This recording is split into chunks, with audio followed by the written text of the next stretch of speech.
Sementara itu, saudara, mobil yang menggunakan BBM bersubsidi Rabu mulai ditempelkan stiker. Hal ini dilakukan untuk mengurangi antrian pengisian BBM bersubsidi di stasiun pengisian bahan bakar umum di wilayah Aceh. Penempelan stiker bagi kendaraan umum dan kendaraan pribadi roda 4 yang menggunakan BBM bersubsidi dilakukan serentak di 126 SPBU di seluruh Provinsi Aceh.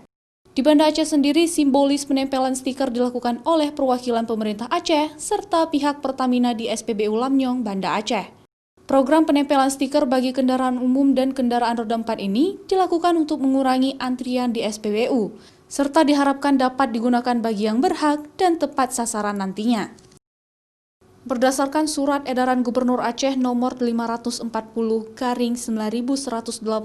tahun 2020 tentang penempelan stiker dan penyaluran BBM bersubsidi tepat sasaran, diharapkan nantinya masyarakat pengguna kendaraan akan semakin sadar dengan bahan bakar yang digunakan. Adapun isi dari stiker tersebut adalah kendaraan pengguna premium dan solar, bukan untuk masyarakat yang pura-pura tidak mampu. Supaya BBM ini, subsidi ini jatuh ke tangan orang yang berhak untuk menikmati subsidi ini. Jadi jangan mobil-mobil mewah misalnya, tapi kalau mereka tidak punya rasa malu boleh mendapatkan stiker ini. Ya. Tapi ini kita ingin membangun budaya malu, Pak. Ya, budaya malu. Yang ketiga, kita kepingin mengurangi antrian, Pak. Antrian di SPBU. Jadi yang antri itu hanya mereka yang sudah memiliki stiker ini untuk memudahkan pelayanan lagi. Menerapkan siapa yang berhak dan siapa yang tidak.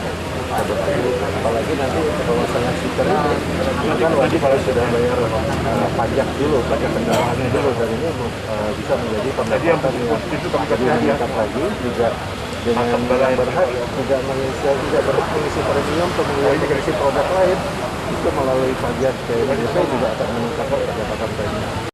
Data dari PT Pertamina Persero sejak 2 tahun terakhir, konsumsi BBM subsidi di Aceh baik jenis premium maupun solar menunjukkan angka yang melebihi kuota, di mana konsumsi biosolar mencapai 359 juta liter dari kuota 351 juta liter.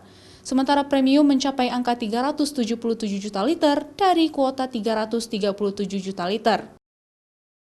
Syahril, Kompas TV, Banda Aceh.